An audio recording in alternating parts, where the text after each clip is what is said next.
অষ্টম শ্রেণীর প্রিয় শিক্ষার্থী S Haldar sir YouTube channel থেকে তোমাদের সবাইকে স্বাগতম। আজকের আলোচনা পাইচিত্র কষে দেখি 2 সম্পূর্ণ সমাধান নিয়ে আমি আলোচনা করব। প্রথম ও তৃতীয় ইউনিট টেস্ট পরীক্ষায় তোমরা স্যাম্পল প্রশ্ন এর মধ্যে দিয়ে আলোচনা করা হবে। যাই হোক, আমরা সরাসরি চলে যাচ্ছি। দেখো, তোমরা কষে দেখি 2 এরকম একটা বইয়ের তোমাদের যে পৃষ্ঠা আছে অঙ্কগুলি, সেই অঙ্কগুলি তোমরা দেখতে পাচ্ছ। হ্যাঁ, 1 2 3 এরকম করে করে টোটাল 9টি অঙ্ক আছে। এই 9টির পূর্ণাঙ্গ সমাধান নিয়ে আমি আলোচনা করব। তার আগে তোমরা যদি দেখো যে তৃতীয় ইউনিট টেস্ট পরীক্ষায় একটি অঙ্ক এসেছে। হ্যাঁ, একদিন একটি চিত্র প্রদর্শনীতে আসা 450 জন দর্শকের পছন্দের চিত্রশিল্পীর তালিকা নিচে দেওয়া হলো। এই তথ্যটির একটি পাইচিত্র তৈরি করো। চিত্রশিল্পীর নাম, এভাবে একটা প্রশ্ন আছে। এই প্রশ্নে 4 থেকে 5 নম্বর থাকে। এবার আরও একটা স্কুলের পরীক্ষা আসছে, ময়াঙ্ক একটি মডেল তৈরি করছে, তার খরচের বিবরণ নিম্নরূপ। এরকম একটা প্রশ্ন, সেখান থেকেও পাইচিত্র অঙ্কন করো। প্রায় একই ক্যাটাগরি প্রশ্নটা। এবং দেখা যাচ্ছে মধ্যশিক্ষা পর্ষদ প্রদত্ত নমুনা প্রশ্নপত্রের যদি আমরা দেখতে পাই, সেখানেও দেখো 4 নম্বরে একটা প্রশ্ন আসছে। রেহানা একটি পরীক্ষা যে নম্বর পেয়েছে তার প্রাপ্ত নম্বর নিচের তালিকায় লেখা হলো। 4 নম্বরে, এই যে 4 নম্বরের প্রশ্ন। তাহলে এই তথ্যটির পাইচিত্র তৈরি করো। অর্থাৎ আমরা 3টা প্রশ্ন দেখলাম, 3টা প্রশ্নেরই একটা টেবিল দেওয়া আছে। সেই টেবিল থেকে তোমাদের পাইচিত্র ক্যালকুলেশন করে পরে পাইচিত্র অঙ্কন করতে বলেছে।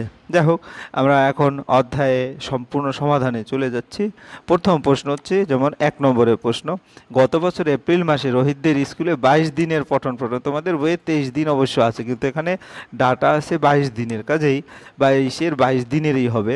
পঠন পাঠন হয়েছিল। রোহিত ওই 22 দিনে তাদের শ্রেণীতে ছাত্রছাত্রীদের উপস্থিতির সংখ্যা লিখে রেখেছে। সেগুলি হলো 15, 43, 51, 47, 43, 5, 51, 47, 38, 51, এভাবে করে এটা। এখানে আমি এই কাঁচা তথ্যটি টেলিমার্ক দিয়ে সাজিয়ে পরিসংখ্যান বিভাজন তালিকা তৈরি করি ও সেই তালিকা থেকে তোমার স্তম্ভ চিত্র তৈরি করি। এখানে দেখা যাচ্ছে আমার 2টো কাজ করতে হবে, একটা হচ্ছে পরিসংখ্যান বিভাজন তালিকা, আর একটা সেই স্তম্ভ চিত্র আঁকা। ঠিক আছে, তো পরিসংখ্যান বিভাজন তালিকা যদি আমি একটু আলোচনা করি, তাহলে এখানে যে নম্বরগুলি দেওয়া আছে এক এক করে, যেমন সর্বনিম্ন খুঁজতে হবে। এখানে সর্বনিম্ন 5, তারপরে 15, তারপরে দেখা গেছে এভাবে 15-এর পরে হয়তো দেখা গেছে আমাদের কত দেওয়া আছে, 38, 38-এর পর 42, 42-এর পরে 43। এরকম করে তুমি আগে যেটা করবে সেটা হচ্ছে সিরিয়ালি ছোট থেকে বড় ক্রমানুসারে সাজিয়ে একটা টেবিল তৈরি করবে। সেই টেবিল দেখো, ছাত্রছাত্রীর সংখ্যা এভাবে আছে 5,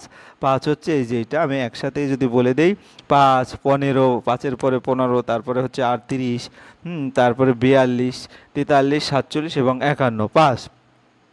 5 কতবার আছে সেটাই হচ্ছে টেলিমার্ক। মূলত কি, সংখ্যাটি কতবার থাকলো সেটাতে। 5 আছে মাত্র একবার, এখানে একটা দাগ দিতে হবে এবং দিন সংখ্যা মানে একদিন 1 লিখতে হবে, এখানে 1। ঠিক আছে, ওকে। এরপর 15 যদি আমরা একটু দেখি যে একবারই আছে 15, তাহলে টেলিমার্কে একটা দিতে হবে এবং সংখ্যা হিসেবে 1 লিখতে হবে। ঠিক আছে, এরপরে হচ্ছে তোমার 38ও একবার আমরা দেখেছি, এই যে একবার, এবং এর সংখ্যাও তাইলে 1 লিখতে হবে। ঠিক আছে, এরপরে 42ও একবার, এবারে টেলিমার্কে 1 হবে এবং সংখ্যায় 1 হবে। তারপরে হচ্ছে 43 যদি আমি দেখি, এই একটা 43, 1 2 2 2 3 4, 4বার 43, তাহলে 1 2 3 4, অর্থাৎ টেলিমার্কে 4টা দাগ দিতে হবে এবং এখানে 4 লিখতে হবে। দিন সংখ্যা হচ্ছে 4। এবং 47 হচ্ছে 1 2 3 4 5 6, 6বার আছে 47, কাজে এখানে 6। তা টেলিমার্কের নিয়ম হচ্ছে 1 2 3 4, পঞ্চম যে দাগটা সেটা এভাবে দিতে হবে, আর এখানে একটা 6, এই টোটাল মিলে 6। ঠিক আছে, এরপর 51 বাকি যে অবশিষ্ট সেটা 51, তাহলে 1 2 3 4 5 6 7 8বার, অর্থাৎ 8। তাহলে এখানে এইট কীভাবে, 1 2 3 4, এই 5, হ্যাঁ 6 7 8, আর এখানে 8, এভাবে দিতে হবে 8। হ্যাঁ, তাহলে মোট আমরা যদি করি 8 6 14, 14 আর 4 18 19 20 21 22, অর্থাৎ 22 আমাদের মিলে গেল দিন সংখ্যার সাথে, যে 22। কাজেই আমার প্রথম যে পরিসংখ্যান বিভাজন তালিকা হয়ে গেল। এরপরে আমাদের স্তম্ভ চিত্র। স্তম্ভ চিত্র যদি আমরা একটা ফ্রেশ করে যদি দেখি, এটাকে এই যে ফ্রেশ করে এভাবে তোমরা মূলত পরীক্ষার হলে উপস্থাপন করবে। এরপর আমরা স্তম্ভ চিত্র দেখব। স্তম্ভ চিত্রের ক্ষেত্রে যেটা তোমাদের তোমরা গ্রাফ করেছো, এক্স অক্ষ বরাবর ওয়াই অক্ষ বরাবর এভাবে দুটো দাগ দিবে, এক্স অক্ষ এবং ওয়াই অক্ষ বরাবর দুটো দাগ দেবে, ঠিক আছে। তারপরে কি করবে, এখানে যে তুমি লিখেছো ছাত্রছাত্রীর সংখ্যা, হ্যাঁ, তাই এখানে 5 আছে, 15 আছে, নিচে এভাবে ছাত্রছাত্রীর সংখ্যা দেবে 5, হ্যাঁ 15, এভাবে করে টোটালি তার সাজাবে। 38, একটা ঘর 38, 42 আমি দিলাম না, আমার করা আছে, আমি দেখিয়ে দিচ্ছি। তারপরে 43, 47, 51, ঠিক আছে। এবং উপরের দিকে কি দিবে, দিন সংখ্যা 1 2 3 4 5 6 7 8, এভাবে দিন সংখ্যা দিবে। তাহলে এদিকে দিন সংখ্যা যাবে, হ্যাঁ দিন সংখ্যা তোমরা লিখে দেবে। তারপরে দেখো এখানে 5 বরাবর আছে কয়টা স্তম্ভচিত্র, 1, হ্যাঁ তাহলে এখানে 1 দিবে। এরপরে তারপরেরটাও 15তে 1 আছে, 1 দিবে। তারপরেরটাও 1 আছে, 1 দিবে। এই যে 1 1 1, চারটাতে 1, অর্থাৎ পরের গুলিতে 1। তাহলে আমি যদি একটু এখানে দেখি, তাহলে এখানে তোমরা দেখতে পাবে, হ্যাঁ যে এই বরাবর সুন্দর করে 1 1, হ্যাঁ এভাবে করে তোমার 43-এ যদি সম্পূর্ণটা যদি একটু দেখো ফ্রেশ করে, এই হচ্ছে, অর্থাৎ 5 বরাবর 1, 15 বরাবর 1, হ্যাঁ 38 বরাবর 1, আমরা এই যে এখানে এই দেখেছি 42 1, এবং 43 বরাবর হচ্ছে 4, এই যে 4 বরাবর 43, এই যে এখান থেকে এটা 43, এবং 47 হচ্ছে 6, এই যে 6 বরাবর, এবং 51-তে।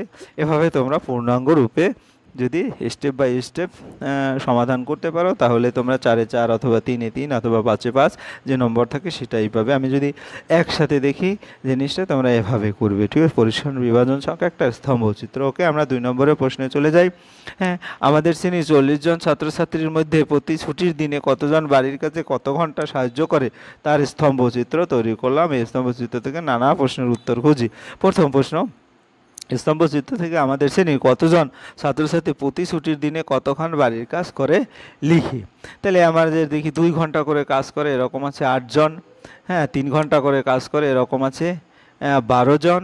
এবং 4 ঘন্টা করে কাজ করে, এরকম আছে 14 জন, 14 জন ছাত্রছাত্রী। এবং 5 ঘন্টা করে কাজ করে, এরকম আছে 6 জন। গেল, আমরা উত্তরটা যদি একটু দেখে নিই, এইভাবে দেখবে, ঠিক আছে। এরপরে আমাদের 2 নম্বরের প্রশ্ন। 2 নম্বরের প্রশ্ন কি আছে, 2 নম্বরের প্রশ্ন, কতজন ছাত্রছাত্রী ছুটির দিনে সবচেয়ে বেশি সময় বাড়ির কাজে সাহায্য করে। তো বেশি সময় 5 ঘন্টা, এই 5 ঘন্টা বাড়ির কাজে সাহায্য করে কতজন, 6 জন। তাহলে উত্তর হবে 6 জন, বেশি 5 ঘন্টা করে বাড়ির কাজে, এরকম সংখ্যা হলো 6। এরপরে 3 নম্বরের প্রশ্ন। 3 নম্বরের প্রশ্ন হচ্ছে কি, প্রতি ছুটির দিনে 2 ঘন্টা করে বাড়ির কাজে কতজন ছাত্রছাত্রী সাহায্য করে। হ্যাঁ, 2 ঘন্টা করে কাজে সাহায্য করে, এরকম হচ্ছে 8 জন। এই যে চিত্র থেকে, চিত্র থেকে অনায়াসেই দেখা যাচ্ছে স্তম্ভ চিত্র থেকে 8 জন। তাহলে উত্তরটা আমরা দেখে নিই 8 জন। আশা করি তোমরা এই প্রশ্নের উত্তর বুঝতে পেরেছো। আমরা 3 নম্বরের প্রশ্নে চলে যাচ্ছি। 3 নম্বরের প্রশ্ন, নিচের চিত্র দেখি এবং প্রশ্নের উত্তর খুঁজি। এ নম্বর, শ্রোতারা কোন কোন ধরনের গান পছন্দ করেন তার চিত্র। আমরা দেখি আধুনিক গানের শ্রোতা 40%, লোকসঙ্গীতের শ্রোতা 20%, ধ্রুপদী সঙ্গীতের শ্রোতা 10% এবং রবীন্দ্রসঙ্গীতের শ্রোতা 30%। তাই লোকসঙ্গীতের শ্রোতার বৃত্তকলাটি সম্পূর্ণ বৃত্তাকার ক্ষেত্রের কত অংশ। তাহলে আমি যদি এগুলি যোগ করে দেখি, প্রথমে টার্গেট হচ্ছে যোগ করব। 40 আর 30 70, 70 আর 10 80, 80 আর 20 100। তাহলে 100-র মধ্যে লোকসঙ্গীত হচ্ছে 20, তাহলে উপরে 20 হবে, হ্যাঁ নিচে 100 হবে, ঠিক আছে। উপরে 20 হবে, নিচে 100 হবে। পরে কাটাকাটি করলে যে অংশটা আছে 0 0 কাটে যায়, অর্থাৎ 2কে যদি কাটো তাহলে 2 একে 2 5, হ্যাঁ 5 দুগুণ 10 অর্থাৎ 1/5। তাহলে আমরা প্রথম উত্তরটা ফ্রেশ করে দেখি। পাইচিত্রটি দেখে জানা গেছে যে লোকসঙ্গীত শ্রোতার বৃত্তকলাটি হলো সম্পূর্ণ বৃত্তার ক্ষেত্রে 20%, তাহলে অর্থাৎ 20/100 1/5 অংশ। উত্তর ক্লিয়ার। এরপর পাইচিত্র থেকে 2 নম্বরের প্রশ্ন, পাইচিত্র থেকে কোন ধরনের গানের শ্রোতা সবচেয়ে বেশি লিখি দেখি। আবার কোন ধরনের? 40% শ্রোতা, আধুনিক সঙ্গীতের শ্রোতা সবচেয়ে বেশি। তাহলে উত্তরটা আমরা খুঁজি। চিত্র থেকে স্পষ্ট যে আধুনিক সঙ্গীতের শ্রোতার বৃত্তকলার শতকরা ভাগ সর্বোচ্চ অর্থাৎ 40%, অতএব আধুনিক সঙ্গীতের শ্রোতার সংখ্যা সবচেয়ে বেশি। আমরা এভাবে উত্তর করব। 2 নম্বরের উত্তর হয়ে গেল। এরপর 3 নম্বরের উত্তর, কোন ধরনের গানের শ্রোতা সবচেয়ে কম? এখানে দেখা যাচ্ছে ধ্রুপদী সঙ্গীতের 10% আছে। কাজে আমরা উত্তরটা যদি দেখি, ধ্রুপদী সঙ্গীতের শ্রোতা বৃত্তকলা শতকরার সর্বনিম্ন 10 ভাগ। এই যে আমাদের 10 ভাগ আছে, কাজেই এটার ক্ষেত্রে ধ্রুপদী সঙ্গীত শ্রোতার সংখ্যা সবচেয়ে কম। আশা করি 3 নম্বরের প্রশ্ন তোমরা খুব সুন্দরভাবে বুঝতে পেরেছো এবং আমরা 4 নম্বর এবং এটা একসাথে যদি দেখি প্রশ্নটার উত্তর এভাবে তোমরা দিয়ে দেবে। যাই হোক, এবারে 4 নম্বরের 3-এর বিতে যদি যাই, দর্শকরা টিভিতে কোন ধরনের অনুষ্ঠান পছন্দ করেন তার পাইচিত্র এখানে দেখতে পাচ্ছি। প্রমোদমূলক, যেটা একটা 240 ডিগ্রিতে লেখা আছে, ডিগ্রিতে লেখা আছে এটা, হ্যাঁ 10 ডিগ্রি। তথ্যমূলক খবর 20 ডিগ্রি এবং খেলাধুলা হচ্ছে 90 ডিগ্রিতে। এখন পাইচিত্রে খবরের দর্শকের বৃত্তকলার সম্পূর্ণ বৃত্তার ক্ষেত্রে কত অংশ লিখি? তাহলে আমরা যদি এখান থেকে সবগুলি যোগ করি কোনটা কত হয়? 240 আর 90, হ্যাঁ 330 আর 20 350 আর 10 360 অর্থাৎ 360। তাহলে 360-এর মধ্যে আমার দর্শকের বৃত্ত খবরের খবর আছে 20, তাহলে নিচে লিখবো 360, নিচে 360 আর উপরে হচ্ছে 20, ঠিক আছে 20। তাহলে এটা যদি আমরা কাটাকাটি করি তাহলে একটু এখানে দেখে নেই যে 20/360 কাটাকাটি করলে 1/18। কীভাবে 18?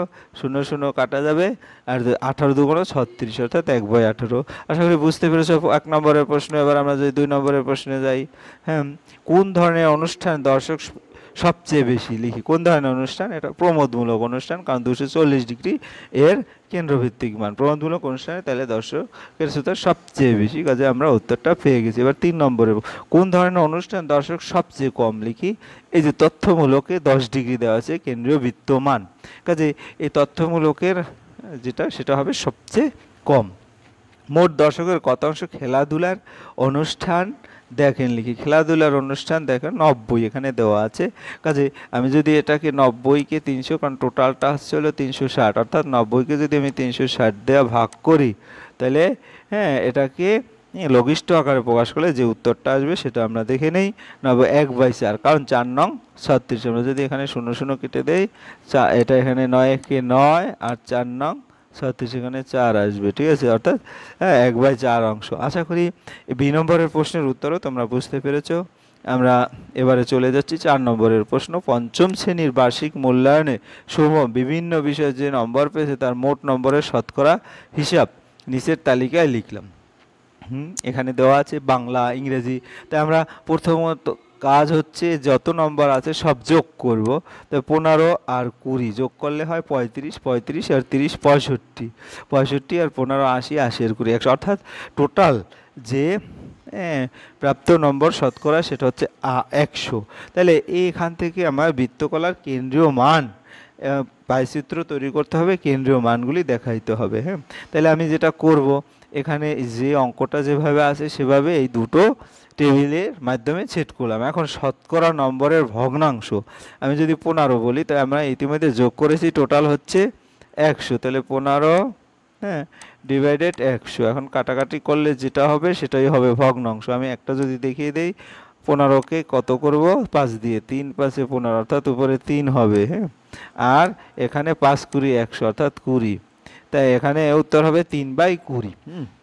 ইংরেজিতে সেই একইভাবে প্রতিটার নিচে 100 100 তোমরা করে নেবে, আর উপরে যে সংখ্যাটা আছে সেটা থাকবে। যেমন এখানে 20, এখানে 100, এখানে 100, এখানে 30, এখানে 100 100, এভাবে করে এখানে 15, নিচে 100, পরে এটাকে লঘিষ্ঠ আকারে প্রকাশ করে। লঘিষ্ঠ আকারে মানে কেটে ছোট করতে হবে। এবং এখানে 20, এখানে 100, ঠিক আছে।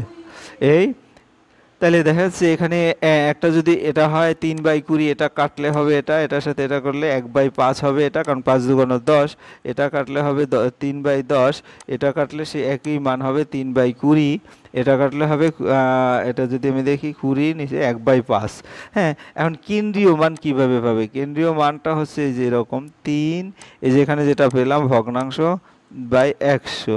100 এটাকে আমাদের যেহেতু টোটাল করে কত আসছে এখানে কেন্দ্রীয় মান 360 দিয়ে এটাকে আমাদের কি করতে হবে? 100 না তো 3/20 আসছে, 3/20কে আমার টোটাল কেন্দ্রীয় মান আমাদের একটা আছে, এটাকে 360 দিয়ে গুণ করতে হবে। তাই 360 দিয়ে যদি আমরা গুণ করি, প্রতিটা কোন অংশকেই 360 দিয়ে গুণ করব, তাই 0 0 একটা চলে যাবে। আর এখানে 36 আছে। এখানে যদি আমি দেখি তাহলে ফ্রেশ করে দেখি আমি তোমাদের এরকম একটা আসবে, অর্থাৎ 3/20কে আমি 360 দিয়ে গুণ করলে 54 ডিগ্রি হয়। তারপরে এখানে এখানে হবে 72 ডিগ্রি। এভাবে করে প্রতিটা যে মানটা তুমি ভগ্নাংশ আকারে পেয়েছো তাকে 360 দিয়ে গুণ করবে। এখানে 108 ডিগ্রি, 360কে 3/20 দিয়ে ভাগ করলে 54 ডিগ্রি, এখানে 72 ডিগ্রি, এভাবে পেয়ে যাবে।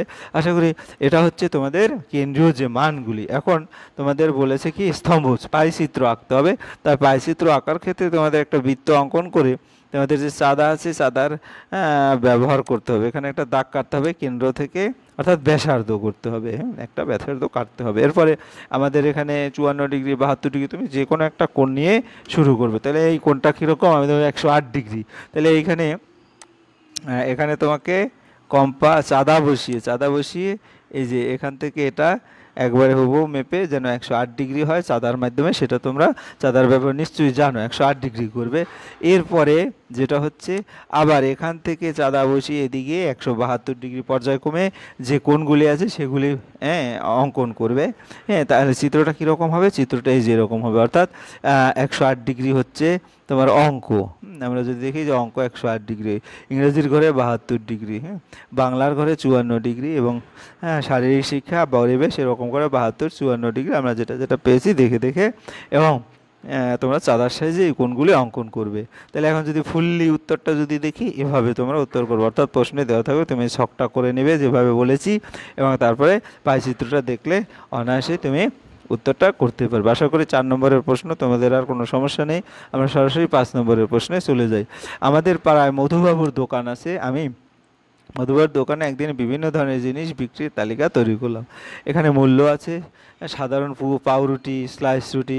আমাদের প্রথম কাজ হবে যে তথ্যগুলি আছে সেগুলি যোগ করা। যোগ করলে কথা হয় 320-র সাথে 100 420। এই যে 320 এর সাথে 100 যোগ করলে হয় 420, 420-র সাথে 160 যোগ করলে হয়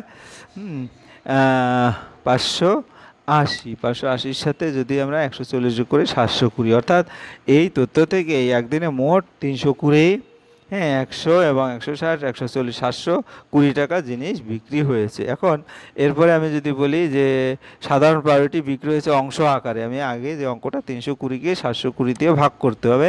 ভাগ করলে এই যেমন এটা সেটা কাটলে 4/9 অংশ, কারণ আমরা যদি এটাকে 8 দিয়ে ভাগ করি, 4 8 32 আর 8 নং 72। ঠিক আছে, সাধারণ পাউরুটি বিক্রির বৃত্তকের কেন্দ্রীয় মান আগে যেটা যে পদ্ধতি শিখেছি, যে অংশটা পাবে সেটাকে 360 দিয়ে গুণ করবে, কারণ কেন্দ্রে টোটাল 360 ডিগ্রি।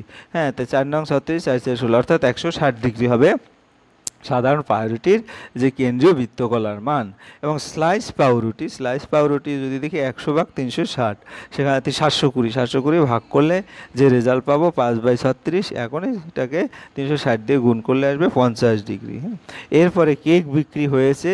কেক হচ্ছে এই যে 160কে 720 দিয়ে একইভাবে ভাগ করতে হবে আমার এই যোগফল যেটা, তারপরে 360 দিয়ে গুণ করতে হবে। তাহলে দেখা যাচ্ছে এখানে 80 ডিগ্রি পাবো এই কেকের ক্ষেত্রে। এবং বিস্কুট 140 মানে 70 ডিগ্রি। ঠিক আছে, কারণ 360কে 7/360 এভাবে করলে 170 ডিগ্রি হবে শুধু। তাহলে আমার টোটাল বৃত্ত কেন্দ্রীয় যে বৃত্তের মানগুলি সেগুলি পেয়ে গেলাম। এখন আমাদের পাইচিত্র আঁকতে হবে। পাইচিত্রটা যদি আমরা একটু দেখি, এক্ষেত্রে এক নিমেষে যদি দেখো পাইচিত্র আঁকার ক্ষেত্রে প্রথমে যে বললাম একটা দাগ দিতে হবে, ব্যাসার্ধ নির্ণয় করতে হবে, তারপর ব্যাসার্ধের পরে যে কোনো একটা সাধারণ পাউরুটি 160 ডিগ্রি, সেই 60 ডিগ্রি আমরা এই যে 160 ডিগ্রি পেয়েছি, সাধারণ পাউরুটি 160 ডিগ্রি। আর বাকিগুলো এইভাবে করে করে আঁকলে যে পাইচিত্রটা হবে সেটা এরকম দেখাবে। ঠিক আছে, 160 ডিগ্রি 50 ডিগ্রি এভাবে তোমরা সুন্দর করে চাঁদার সাইজে অঙ্কন করবে। ঠিক আছে, আশা করি 5 নম্বরের প্রশ্নের উত্তর বুঝতে পেরেছো।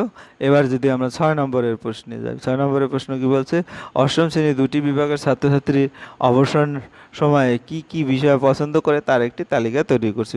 যেমন গান, কবিতা, নাচ, নাটক, ছবি আঁকা এরকম আছে। তাহলে এখানে যে প্রতিটা অঙ্কে যেটা করেছো প্রতিটা সংখ্যার যোগফল 20 যোগ 25 যোগ 27 এভাবে করে 120 জন হয় যোগ করলে। হ্যাঁ, এখন এর ক্ষেত্রে প্রথমে যেটা হচ্ছে আমরা কি করব, 120 নিচে রেখে উপরে 20 দিয়ে অংশ আকারে প্রকাশ করব, 1/6 অংশ। এই অংশটাকে হ্যাঁ আমরা 360 দিয়ে গুণ করলে 60 ডিগ্রি হয়, অর্থাৎ গান যে বৃত্তকলার কেন্দ্রমান 60 ডিগ্রি। একইভাবে আমরা যদি এটা দেখি 25, তো উপরে 25 নিচে 120, 5/24, আবার 360 দিয়ে যদি গুণ করি তাহলে 75 ডিগ্রি হয়। তার এরপরে যদি আমরা দেখি নাচ পছন্দ করে, নাচ পছন্দ করে 27, উপরে 27 নিচে 120। তাহলে এক্ষেত্রে আমি যদি 3 দিয়ে কাটি, 3 নং 27 আর 3 40 120, অর্থাৎ 9/40 অংশ, 9/40 অংশকে 360 দিয়ে ভাগ করলে 81 ডিগ্রি হয়। তারপর নাটক পছন্দ করে মোট ছাত্রছাত্রী 28, হ্যাঁ এই যে নাটক 28 নিচে 120 অংশ, অর্থাৎ 7/30 অংশ।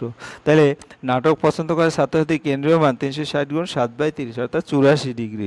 অনুরূপভাবে ছবি আঁকা পছন্দ করে 20 ডিভাইডেড 120, অর্থাৎ 1/6 অংশ ছবি আঁকা পছন্দ করে ছাত্রছাত্রী কেন্দ্রীয় মান হবে 60 ডিগ্রি। তাহলে সকল কেন্দ্রীয় বৃত্তের যে মান, কেন্দ্রীয় মান সেটা আমরা পেয়ে গেছি। এখন এখান থেকে আগের মতো করে হ্যাঁ আমি একসাথে সরাসরি দেখিয়ে দিলাম পায়চিত্র। এই যে এই কোণগুলি নিয়ে নিয়ে আমরা অঙ্কন করবো। 60 ডিগ্রি যে কোনো একটা আগে তুমি নিতে পারো, তার নাম যেটা কবিতা, এরকম করে 81 ডিগ্রি, 84 ডিগ্রি এবং 60 ডিগ্রি এরকম করে পায়চিত্রটা তোমরা এঁকে দিলে পূর্ণাঙ্গ উত্তর হয়ে গেল। এরপরে 7 নম্বরের প্রশ্ন, আমি একটি মডেল তৈরি করেছি, উপকরণ কেনার খরচ একটি তালিকা তৈরি করলাম, তথ্যগুলো থেকে হ্যাঁ বৃত্তকলার চিত্র বা পাইচিত্র তৈরি করি। তাহলে আমরা ইতিমধ্যে দেখেছি টোটালটা যোগ করবে অংশ হিসাবে। এক্ষেত্রে আর্ট পেপারের জন্য খরচ, মোট খরচের যে অংশ যেটা 60, টোটাল যোগ করলে 60 হচ্ছে, এটাকে উপরে যে সংখ্যাটা আছে 9 দিয়ে করলে 3/20, তারপরে 360 দিয়ে একইভাবে গুণ করলে 54 ডিগ্রি আসবে, তারপরটা 72 ডিগ্রি আসবে। অনুরূপভাবে আমি আর এটা ডিটেলস আলোচনা করলাম না। 360 ডিগ্রি অর্থাৎ আমাদের যে কেন্দ্রীয় কোণ 54 ডিগ্রি, 72 ডিগ্রি, 150 ডিগ্রি এবং 36 ডিগ্রি, এটা যদি আঁকি তা, এবং পরে আর একটা আছে 48 ডিগ্রি, হ্যাঁ সমস্ত হ্যাঁ 48 ডিগ্রি। তারপরে পাইচিত্রটা হচ্ছে এভাবে, তোমাদের আগে যেটা দেখিয়েছি সেভাবেই 150 ডিগ্রি থেকে শুরু করে বাকি সবগুলি এভাবে করে এবং নামগুলি লিখে দিলে অনায়াসে তুমি উত্তর পেয়ে যাবে। আশা করি উত্তরটা বুঝতে পেরেছো। এবার 8 নম্বর, একদিন একটি চিত্র প্রদর্শনীতে আসা 450 জন দর্শক পছন্দের চিত্রশিল্পীর তালিকা তৈরি করলাম। চিত্রশিল্পীর পছন্দের 150, 120, 80 এবং 100 সবগুলি যোগ করবে, একই নিয়মের অঙ্ক। তাহলে মোট দর্শকের সংখ্যা এখানে 450 জন, তারপরে অংশর হিসাবে 450 নিচে রেখে উপরে 150 দিয়ে করলে, তারপর 360 দিয়ে গুণ করলে হবে 120, 120 পেলাম। হ্যাঁ 120, সে একইভাবে উপরে 120 নিচে 450 করলে 4/5 অংশ কাটাকাটি করলে, তারপরে এখান থেকে 360 দিয়ে গুণ করলে কেন্দ্রীয় মান 96 ডিগ্রি। এরপরে হচ্ছে 80/450, 60/45, সেটাও দেখা গেছে 64 ডিগ্রি হবে। হ্যাঁ এরপরে বাকি রইল 100, উপরে 100 নিচে 450 করলে 2/9 অংশ হবে এভাবে। এরপরে যদি আমরা পাইচিত্রটা দেখি, এভাবে আমরা এই কোণগুলি কেন্দ্রে অঙ্কন করতে অনায়াসেই আমরা উত্তরটা পেয়ে যাবো। অর্থাৎ একই নিয়মের অঙ্ক, কাজে আমি আর তোমাদের শুধু দেখিয়ে দিলাম, তোমরা পরবর্তীতে বারবার প্র্যাকটিস করবে। এবারে সর্বশেষ অঙ্ক, 180 জনের একটি দল পছন্দের ঋতু জিজ্ঞেস করার প্রাপ্ত তথ্য নিয়ে নিচের পাইচিত্র বানানো হলো। সবচেয়ে বেশি জন কোন ঋতু পছন্দ করে, কতজন তা লিখি। সবচেয়ে বেশি জন যদি আমি দেখি, এখানে গ্রীষ্মকাল, শীতকাল, বসন্তকাল, বর্ষাকাল, এই অঙ্কটা আসলে তোমার এই চিত্রটা দিয়ে দেওয়া থাকবে। তাই সবচেয়ে বেশি জন মানে পার্সেন্টেজটা যেখানে আছে, অর্থাৎ শীতকালেই সবচেয়ে বেশি জন পছন্দ করে। তাহলে আমাদের একটু দেখতে হবে 40 যোগ 30 70, 70 যোগ 10 80, 80 আর 20 100, টোটাল 100। সবচেয়ে বেশি জন কোন ঋতু পছন্দ করে, কতজন, এবং সে 180-র মধ্যে সেটা দেখাতে হবে। তাহলে আমরা কীভাবে করবো, টোটাল তো 100 আছে, এই 100-র মধ্যে 40, তাহলে উপরে লিখব 40, নিচে হচ্ছে 100, তারপরে কত হবে গুণ 180, তারপরে কাটাকাটি করলে যে উত্তর আসবে সেটাই। আমরা একটু ফ্রেশ করে দেখি। এই যে দেখো 180, 40 কাটাকাটি করলে 72 জন, অর্থাৎ এই 0 0 কাটলাম, আবার এই শূন্য এই শূন্য কাটলাম, 4 18 72, 72 জন শীতকাল পছন্দ করে। এরপরে হচ্ছে 2 নম্বরের প্রশ্ন, সবচেয়ে কম জন কোন ঋতু পছন্দ করে এবং কতজন লিখি। সবচেয়ে কম হচ্ছে এখানে 10% বর্ষাকাল, বর্ষাকাল পছন্দ করে। তো একইভাবে হ্যাঁ উপরে 10 দেবো, নিচে 100 গুণ 180, তাহলে বর্ষাকাল অর্থাৎ উপরে 10 নিচে 100 কাটাকাটি করলে 18 জন। ওকে, এরপরে কতজন গ্রীষ্মকাল পছন্দ করে। গ্রীষ্মকাল হচ্ছে 20%, 20% আর উপরে 20 নিচে 100 গুণ 180, তাহলে দেখা যাচ্ছে 36 জন, অর্থাৎ এখানে 36 জন গ্রীষ্মকাল পছন্দ করে। এরপরে সবচেয়ে ছোট বৃত্তকলার দ্বারা কোন ঋতু বোঝানো হয়েছে। সবচেয়ে ছোট বৃত্তকলার দ্বারা বর্ষাকাল বোঝানো হয়েছে। ঠিক আছে, তাহলে আমরা 4 নম্বরটার উত্তরও পেয়ে গেলাম। আর 5, নিজে পাইচিত্র দেখি আর 2টি নতুন প্রশ্ন তৈরি করে উত্তর খুঁজি। 2টি নতুন প্রশ্ন যদি বলি, প্রশ্ন নম্বর 1, বর্ষাকালে ঋতু কতজন পছন্দ করে। বর্ষাকাল ঋতু হচ্ছে দেখা যাচ্ছে আমরা কীভাবে করবো, 180 গুণ 30/100 বর্ষাকাল। বর্ষাকাল ঋতু পছন্দ করে 180 গুণ শূন্য শূন্য কাটলাম, তাহলে দেখা গেছে 30%। বসন্তকাল, বসন্তকাল ঋতু পছন্দ, বর্ষাকাল না আসলে বলতে বসন্তকাল, বর্ষাকাল হবে না, এটা একটু ভুল হয়েছে, এটা বসন্তকাল, বসন্তকাল।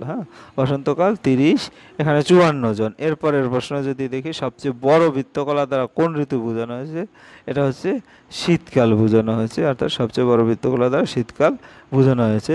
আশা করি এই ভিডিওটা যদি ধৈর্য সহকারে মনোযোগ সহকারে দেখো, তাহলে তোমরা সকল প্রশ্নের উত্তর পেয়ে যাবে। তারপরে যদি কোনো প্রশ্ন বুঝতে সমস্যা হয়, তোমরা আমার ভিডিওটি দেখে কমেন্ট করে জানাবে, যাতে পরবর্তীতে সেই সমস্যার সমাধান আমি দিতে পারি। ভিডিওটি দেখার জন্য তোমাদের সবাইকে ধন্যবাদ।